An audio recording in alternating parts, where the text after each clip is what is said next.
Coming up right now on your Marlborough This Week News Update. It's very hard. It really is.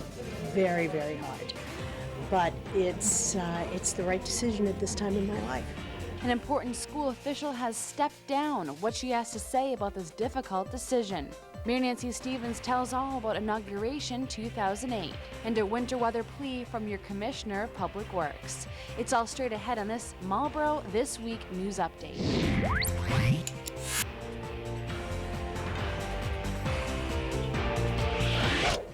Welcome to the first Marlborough This Week News Update. As many of you already know, we as a station have moved, but until we can get our studio up and running, we will be providing you with a news update. So, let's get started.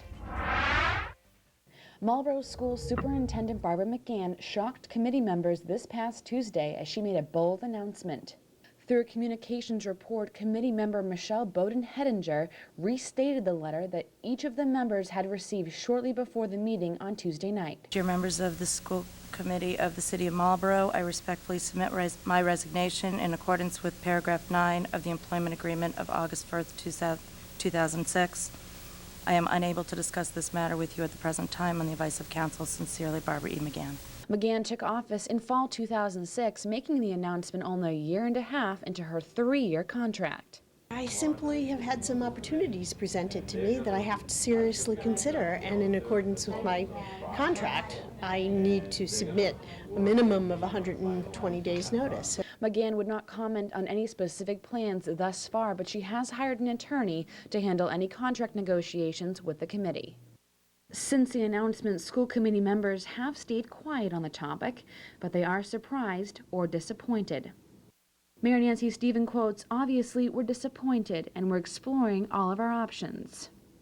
I have loved being here. I truly have. I have been inspired every single day by some of the most amazing teachers and school leaders I've ever had the privilege of serving with in my whole life.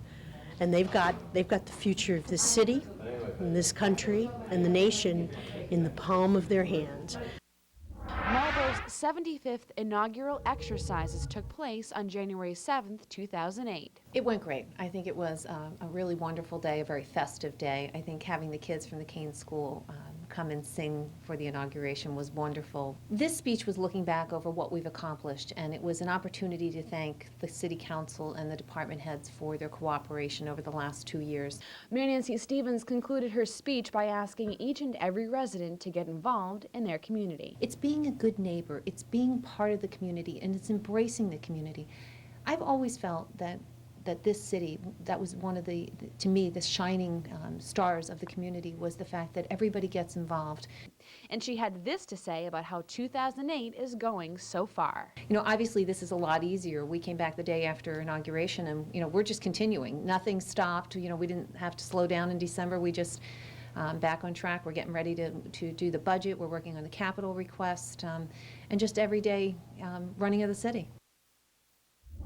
State officials confirmed this past week that 4 devices resembling pipe bombs found in the walls of a city home last week contained lead buckshot, but were not explosive. Konstantin Kasper of 1017 Hemingway Street was renovating his house last Friday morning when he noticed 4 devices resembling pipe bombs. The bomb-like devices were nestled in the walls. Police closed Hemingway Road for at least 2 hours while a state bomb squad blew up at least 2 of the devices.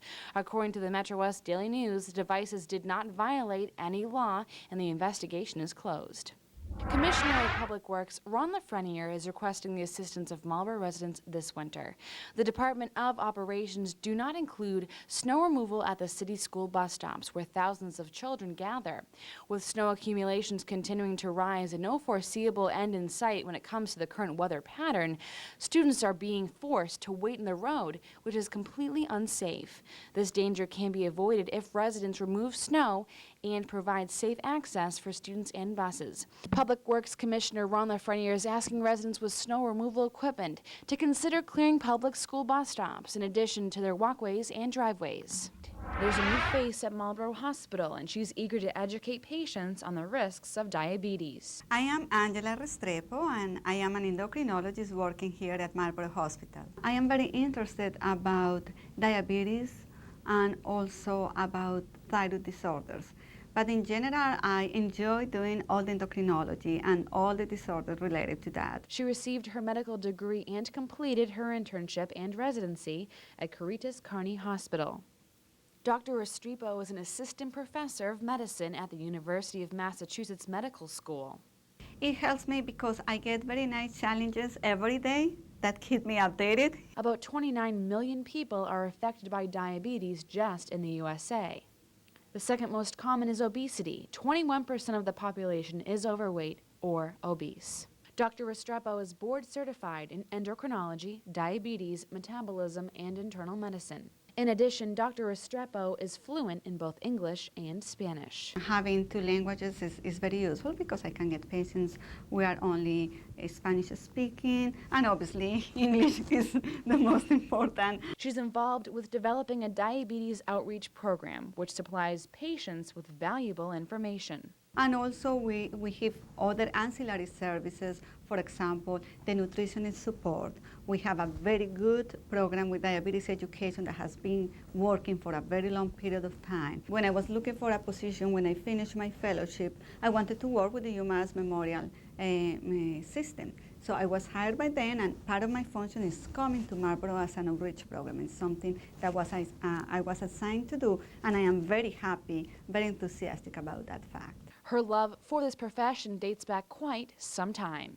Since I was, I don't know, a little girl, I maybe when I was going to the school and I started studying biology, I found it very interesting. And then when I realized that we could help people to make them feel more comfortable, to give them some hope about their disease, I became every time more and more interested.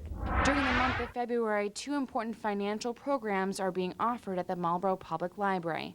Beginning February 1st, a tax aid assistance program will be offered, which will provide tax assistance and preparation for low-income persons. And Julianne Hertel, a financial services professional from New York Life Insurance Company, will present a free seminar for seniors called Protecting Your Nesting Egg.